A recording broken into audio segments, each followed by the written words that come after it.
BNP chairperson Begum Khaleda জিয়ার শারীরিক সবশেষ তথ্য জানাতে আমি আছি এভারকেয়ার হাসপাতালের সামনে।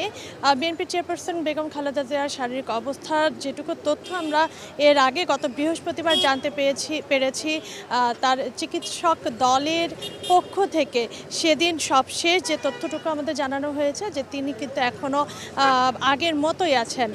তার শারীরিক অবস্থার খুব একটা উন্নতি কিংবা অবনতি আসলে কিছুই হয়নি, বরং যেটুকু জটিলতা আরও তৈরি হয়েছে সবশেষ কয়েকটা দিনের পরীক্ষা নিরীক্ষার পর দেখা গেছে যে তার রক্তে কিন্তু অক্সিজেনের পরিমাণ কমেছে এবং তার রক্তে কার্বন ডাই অক্সাইডের পরিমাণ বেড়ে গেছে, ফলে কিন্তু তার শ্বাস প্রশ্বাসে কষ্ট হচ্ছে।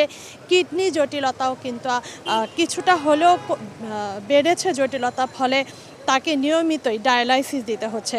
বিএনপির চেয়ারপারসন বেগম খালেদা জিয়ার শারীরিক অবস্থা কিন্তু এই কারণেই চিকিৎসকরা আনপ্রেডিক্টেবল বলছেন। যদিও তাকে দেওয়া চিকিৎসা তিনি গ্রহণ করতে পারছেন, তবে জটিলতাগুলোর একটি নিয়ন্ত্রণে এলে কিন্তু আরেকটি বেড়ে যাচ্ছে। আপনারা জানেন যে বেগম খালেদা জিয়ার হার্ট, কিডনি, ফুসফুস, লিভার সহ বিভিন্ন জটিলতা, যেমন ডায়াবেটিস, আর্থ্রাইটিস সহ নানা রোগে কিন্তু ভুগছেন। একটি রোগের চিকিৎসা দিলে অন্য একটি রোগ বেড়ে যাচ্ছে, তাই স্থিতিশীল অবস্থা কিন্তু চিকিৎসকরা এখনও বলতে পারছেন না, বরং কখন কোন রোগের জটিলতা বেড়ে যায়, কখন শারীরিক অবস্থার উন্নতি বা অবনতি হয় সেটিও কিন্তু তারা আগে থেকে বলতে পারছেন না। ফলে তার শারীরিক অবস্থা কিন্তু আনপ্রেডিক্টেবল বলছেন চিকিৎসকরা। এছাড়া যেটুকু তথ্য আমরা জানতে পেরেছি যে বিদেশে উন্নত চিকিৎসা দিতে নিয়ে যাওয়ার জন্য যেইটুকু শারীরিক সক্ষমতা তার দরকার, সেটুকু সক্ষমতাও কিন্তু এখনও তার তৈরি হয়নি। আপনারা জানেন যে এর আগে বেশ কয়েকবার কিন্তু তাকে লন্ডনে, যেখানে তার পুত্র তারেক রহমান আছেন, সেখানে কিন্তু একটি হাসপাতালে তাকে চিকিৎসা দিতে নেওয়ার সিদ্ধান্ত হয়েছে কয়েকবার। কাতারের একটি এয়ার অ্যাম্বুলেন্সও কিন্তু প্রস্তুত ছিল, কিন্তু তার এটির যান্ত্রিক ত্রুটির কারণে গত 7 তারিখে যেটি আসার কথা ছিল বাংলাদেশে, সেটি আসতে পারেনি। এছাড়া 9 তারিখ এবং এর আগেও কয়েকবারই খালেদা জিয়াকে উন্নত চিকিৎসার জন্য দেশের বাইরে নেয়ার কথা ছিল, কিন্তু তার শারীরিক অবস্থার অবনতির কারণে কিন্তু তাকে নেওয়া যায়নি। তাই এখন তাকে দেশেই চিকিৎসা দেওয়ার কথা ভাবছে মেডিকেল বোর্ড।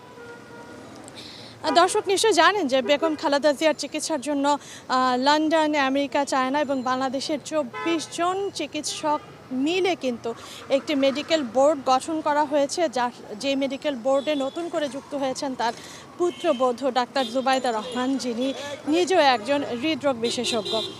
সব মিলে 25 জনের মতন চিকিৎসক কিন্তু তার চিকিৎসায় নিয়োজিত আছেন। ডাক্তার জুবাইদার রহমান কিন্তু সেই সকল চিকিৎসককে সমন্বয় করছেন, তার দেখভাল করছেন। দেশে আসার পর থেকেই কিন্তু তিনি তার শাশুড়ির শয্যা পাশে আছেন নিয়মিত। প্রতিদিনই তিনি তার বাসা থেকে এভারকেয়ার হাসপাতালে আসছেন। তার শাশুড়ি অর্থাৎ বেগম খালেদা জিয়ার চিকিৎসার খুঁটিনাটি কিন্তু তিনি তত্ত্বাবধান করছেন। এদিকে একটু জানিয়ে রাখতে চাই যে বিএনপির ভারপ্রাপ্ত চেয়ারম্যান জনাব তারেক রহমান আগামী 25 তারিখ অর্থাৎ 25শে ডিসেম্বর দেশে আসবেন। এটি তিনি নিজেই জানিয়েছেন লন্ডনে বিজয় দিবস উপলক্ষে আয়োজিত একটি অনুষ্ঠানে তিনি জানিয়েছেন। সে সময় তিনি একটি বিষয় বারবার সতর্ক করেছেন যে আপনারা জানেন যে যে কোনো রাজনৈতিক দলের কোনো নেতা যদি নিজ দেশ থেকে অন্য দেশে যায় বা অন্য দেশ থেকে নিজ দেশে ফেরে, তার স্বাভাবিকভাবেই তার নেতা কর্মীরা কিন্তু তাকে বিদায় দেওয়ার জন্য এয়ারপোর্টে ভিড় করেন। এই বিষয়টি বারবার ইঙ্গিত করে তারেক রহমান কিন্তু বলেছেন যে নেতাকর্মীরা যাতে লন্ডনের এয়ারপোর্টে ভিড় না করেন, এতে কিন্তু যদি বিশৃঙ্খলার তৈরি হয় তবে কিন্তু তার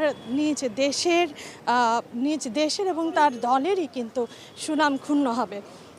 এছাড়া যদি বেগম খালেদা জিয়ার শারীরিক অবস্থার আসলে সবশেষ তেমন কোনো তথ্য আমরা নতুন কোনো তথ্য আসলে পাইনি। তার মেডিকেল বোর্ড গত বৃহস্পতিবার আজ থেকে 7 দিন আগে কিন্তু জানিয়েছেন তার সবশেষ শারীরিক অবস্থা। সেটুকু আমি আজ জানিয়ে দিলাম। আর পরবর্তীতে যদি নতুন কোনো তথ্য আমি পাই আপনাদের জানিয়ে দেবো।